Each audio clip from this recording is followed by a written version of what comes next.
Hi, it's Paul Sackers, Good News Broadcast. We're at the New York Stock Exchange. I'm with Dan Ryan. Hi, Dan. How are you? I'm good, thank you. Dan, you're co-chair of this evening's Autism Speaks event. Tell us how you got involved. I have a 13-year-old son named Jonathan. He was diagnosed when he was 2 years old, and I've basically been involved with Autism Speaks since its founding in 2005. How was your son diagnosed? How did that happen for you and your family? Well, he wasn't hitting his milestones, so what we ended up doing is going to a specialist out in Stony Brook Hospital, and they told us that he was on the spectrum of autism. And ever since then, we've really just been working very hard to try to find a lot of, obviously a cure, but different things that are going to help their lives become better, not just my son, but all kids. Did they give you some idea of why they thought your son got autism? They feel that right now it's a genetic disorder, and it's just basically like having any other sort of genetic disorder. It's really the luck of the draw. I have 3 boys. My middle son happens to be autistic. The other 2 are fine. So how does the family stick together dealing with an autistic child? I think I'm very lucky because I have 3 boys and he's my middle son. I feel he has one that's pulling him and one that's pushing him. My 2 other boys are unbelievable with him, so I'm very lucky. And my son is pretty functioning. He speaks. He definitely is a loving kid, loves to come over and hug and gets kisses and stuff. So I wake up every day and I'm a very lucky man to have a son that's as functioning as is. I have some friends that are not as lucky. Now, Autism Speaks, I know, is a great organization. They do a lot of good things. We've interviewed them a few times in the past. How'd you get involved with Autism Speaks organization? I used to be on the national board of NAR, and we merged with them in 2005, so it was a national transition. I run the walk with another gentleman out in Long Island for Autism Speaks. It's the largest walk in the country. And I actually am the co-chair of this. I started this with the CEOs of the New York Stock Exchange's daughter, Amanda. And the big purpose of this function is really to educate the next generation of parents, because when I was told that my son was autistic, the doctor basically gave us a hug and said, good luck.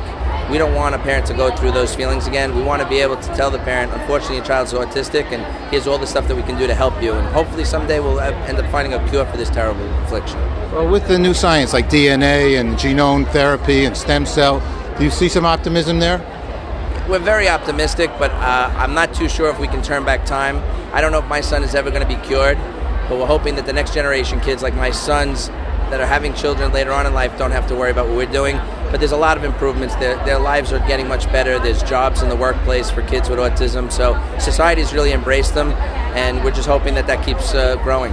And tonight's a sellout, so congratulations there, right? Thank you very much, yes. I was getting yelled at all day for trying to get more people in this building. I couldn't do it. Sorry.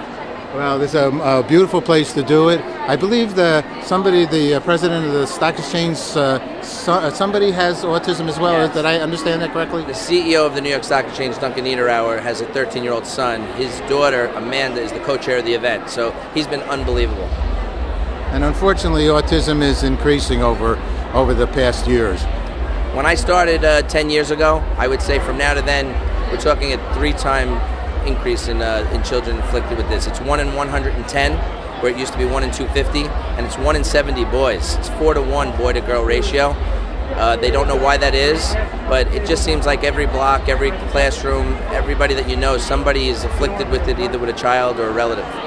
We're starting an autism channel on Good News Broadcast because of the increase of concern here for children. What's good news for you at this point? Well, like I said, my son went from being 4 years old to not speaking to having a full vocabulary. He's a very, very affectionate child. These are things that I never thought he would be able to do when he was 2 years old. I think that the science is improving. I think Autism Speaks is a big reason for that. When we went into Washington 10 years ago and tried to talk to these people, they basically shook our hands and said good luck. We're now getting to meet people. We're getting in their faces, and there's even healthcare being passed in a lot of the states. That is no small part due to what Autism Speaks is about and what they're doing. So, you know, it's great that we have an organization. It's great that we have Bob and Suzanne Wright that are our front people, and they're going to push us to really move to new heights. And to be a positive-minded dad, is that good news? There's no other way to be in life. You can't be negative. You always have to be positive. Whatever happens in your life, I feel God gives it to you for a reason. I wake up every day. My son's a gift, because most parents take for granted the fact that your child walks into your room and says, I love you, or good morning. But when my son was 4 and walked in and said my name for the first time, there's nothing that can explain that feeling to a father. Good man. Thank you very much. Thank you very much.